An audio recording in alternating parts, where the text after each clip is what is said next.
Alright, you guys, I got a haircut today. Had to do it myself. Wife did the finish trimming since I can't go to a shop to get a haircut, but anyway, at least I got that done. I hope everyone is paying attention to this coronavirus, not taking it for granted. There's a lot going on. You got your friends, family, society involved, others. Please pay attention to what's going on around you and listen to the advice you're getting told by professionals. Okay, if it's a non-professional, I'm a non-professional, so I can't give any advice other than pay attention and listen to professionals. Our next video is about my tiny little knife collection. I'm going to describe how I started out, where I ended up, where I'm at for now. And I do like these knives. I hope you guys like them. Maybe you could put a video on your knife collection. We could take a look at it, see if we agree, disagree, and why. Because we're not always going to agree. We different lifestyles, different situations, and that's usually what knives, guns, and stuff like that is about. Okay? Hope you enjoyed the video, and I will see you guys in the next one.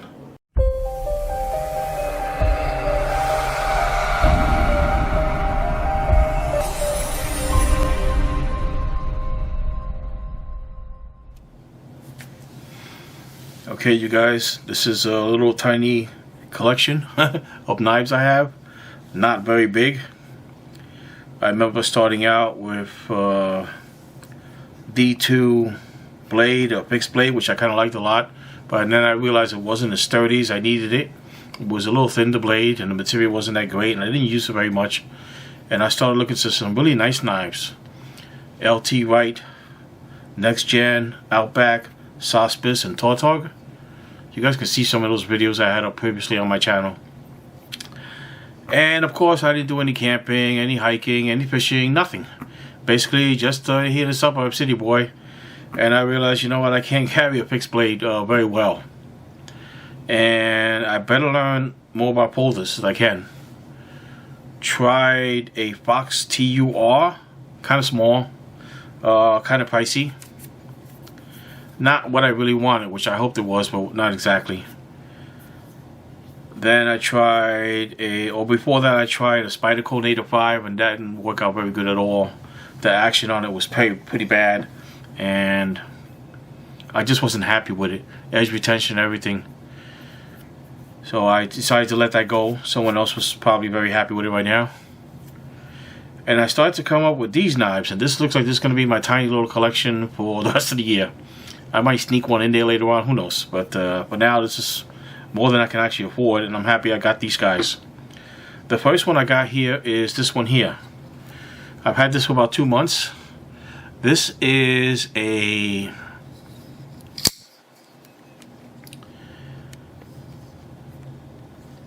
Hinder Design Zero Tolerance 0562 Ti. So it's titanium scales, both sides. Has excellent detent on it. It's pretty hard to do it on the camera here because I'm pretty close, so I apologize, but I think you got the feeling on that. I can actually do this left hand and right hand. I've been practicing with it for 2 months. When I first started, I didn't have it. It just didn't work. Kind of feels like I'm slinging steel. This is 20 CV, and it's a real slicer. Has some meat behind it of about 1.6 inches, or about 2 millimeters thick, despite it doesn't look like it. But because it has a nice this here, it'll come to me what it is. But this is a really nice knife. I'm very happy with it. It's a little long, and the only reason I decided to buy this knife was looking at all the other reviews. This one got 3 times plus high reviews than any other knife in any price range. It's actually very easy to sharpen with my KME because it's I got some spots on there, some water spots or something, because it's very thin on the edge. The flat grind here goes very thin, and it was very easy for me to put an edge on here after beating it up for 2 months. I think I sharpened it last week, maybe a half an hour, which normally takes me longer, going through some of the stones, figuring out the angle and stuff like that. But this one is a real dream. The detent is outstanding. The weight is pretty good, 5.6 ounces approximately, maybe 5.6 plus. The design is outstanding. It's not his Hinderer design where you have the choil in the front, but he definitely aided here on this knife, and it's definitely worth the money. Got it for about $230 used. And when I look at the clip here, there was no markings on the clip. There was no marking on any of the screws, though he said he carried it. There's markings on there now because I've been carrying it for 2 months, so this is really a used knife, and I'm very, very happy with this one, okay? Next one would be this guy right here. You can probably get this one on sale for approximately $100 to $150. This is a Boker Plus F3. And when I opened it up yesterday, the action wasn't very smooth. I had to take apart the screws and put some oil in it because there was no oil in there. It's Teflon washer, so I believe that's kind of slowing me down a little bit. You can see the excess oil I put in there. So we got to take that out. But the lock here is also very rough. There is a metal insert in there, but it's very rough. Kind of like it's tight. So it needs to be used and broken in. I couldn't open it with my right hand very good, but I need to get the muscle memory. Just put it that way. I didn't have the muscle memory for a flipper when I got the ZT-0562. So I need to get the muscle memory for this. Titanium on that side. I believe this is a B blast, so that's going to help against marks and stains and stuff like that. This is 0501 out of 1000, so about half. The thickness on this blade here is about 4 millimeters. It's not a joke. The length on this blade, let's see if I got measurement here. This is a Boker Plus F3, and we got a length on the blade about 3 1/4. Okay, that's not too bad. The handle length is what's really nice, being in about 4 1/2. Total length, we got about 7 7/8. So it's not exactly short, but I like blades with a long handle and a short blade where you get a full-size grip. So that makes a difference. Okay, more advantage for me than having a short blade with a short handle where I don't get a full grip. You get a full grip on this one. Some people find that to an advantage. It's not very heavy either, even though they list it as heavy as the ZT. It seems a little lighter. So for $100 to $150, whoever has it in stock, if you can find it for $100, you might want to grab one of these. Nice knife, needs some breaking. Possibly put some bronze washers in there after I measure the thickness of the pivot here and the width and the thickness. See if I can put some bronze washers in there, and that might help out with the action later on. Okay, but I'm happy. The sharpness on here came out very good. This is S35VN. The ZT is 20 CV. So you can see the difference in the price, but you're getting a lot here for this money. I would definitely be tip up, not tip down on the clip. So that would be moved.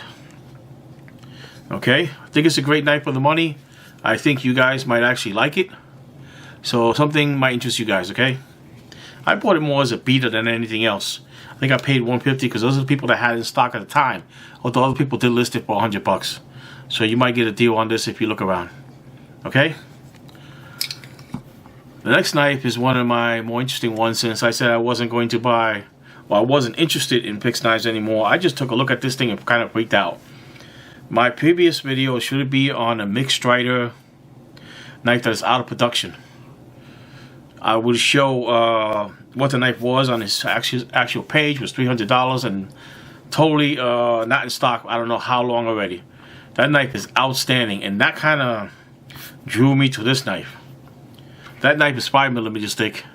This particular one is, oops, shook my table and poked my finger. 7mm thick, so that's nice. This is 2474. So 2474th model I got on here. Excellent flat grind. Looks like a mini chef knife. Also slicer. You got a nice edge here going down. It's got a sharp edge on here. I'm not scared that the metal is AUS 8 because of the thickness. It's gonna hold up. This is a knife I would be very happy to count on if I had nothing else. This is all I had. I would count on this knife. If it was survival issue, I would like it longer. Yeah, okay, you know, but the longer handle. But I find that the better survival knives are not necessarily the highest grade powder steels, like possibly CB20, M390. Not necessarily, unless you got Boker money. Maybe 3B. I find that they're a slightly lesser steel, more like a mid-grade steel, but thicker. So they tend to be more resilient. They're not as brittle where they can actually snap or break, but these will actually bend. And I think that's a really nice concept to consider when you look at the material. You say, well, you know, that material isn't as high grade as the other one. Depends on the use. Okay, that's very important. So I just wanted to point that out. My cutter scales I'm used to on LT knives, and I really, really like this stuff. This is new. I'm glad to see it's not shiny. I'm glad to see it's a natural mica, and I wouldn't have no problem taking a different knife, the back of the knife, and beating up the scales a little bit for a slightly better grip. But with use, that should come naturally. You shouldn't have to do anything like that. Again, pole-size grip. Nice metal piece here for hammering or glass breaking, stuff like that. Nice deal. I think you guys would like that. Okay, about 3 5/8 inch blade I'm measuring on this particular one I have. Okay, not 3 3/4. Got some weight to it. They say between 9.5 ounces or a little bit more. I didn't weigh it on the G scale. I'm not worried about the weight. I'm worried about a knife that's going to make it through challenges I might have. This is a box. What's the gentleman's name? Box design. So is this one here. This Boker Plus. And this Boker Bob, which is his name. There was a Bobby, which isn't around anymore, but it might have been too small for our grip. The finger choil is outstanding. You're not going to cut yourself unless you do something like move your fingers around. You don't hold that grip. Okay, so I like that. That's a nice move. You also got your Kydex sheath, and you got a Tech Lock clip, which is adjustable for different size belts, different positions and stuff like that. That comes with this. It's in the box. I opened it yesterday. You guys can look up Tech Lock. Even LT Wright made me one for a Tautog here, where he put a screw with a rubber on it on both sides in the groove, where I can move the screw up and it would keep it tight, and I can move the screw down and it would loosen up the Kydex, and I could pull the knife out. I really enjoyed that. He gave me a good price on that, so I was very happy for that. Something for me to consider, if I might consider trying something like that on here, because she comes out easier than she goes in. But with time, I know that's going to weigh down, so I want to figure out what to do. Also came with a lanyard. I didn't like it. I'm going to make my own lanyard design, because it was just basically like a long lanyard, about a few inches long, about 5 inches long, and tied at the end. That was basically, I didn't agree with that. I want something that has more meat to it, so I'm going to make something out of paracord and then put it on there. Okay, I think you guys would be happy with either 3 of these designs. And again, it depends on use, on what you want the knife for.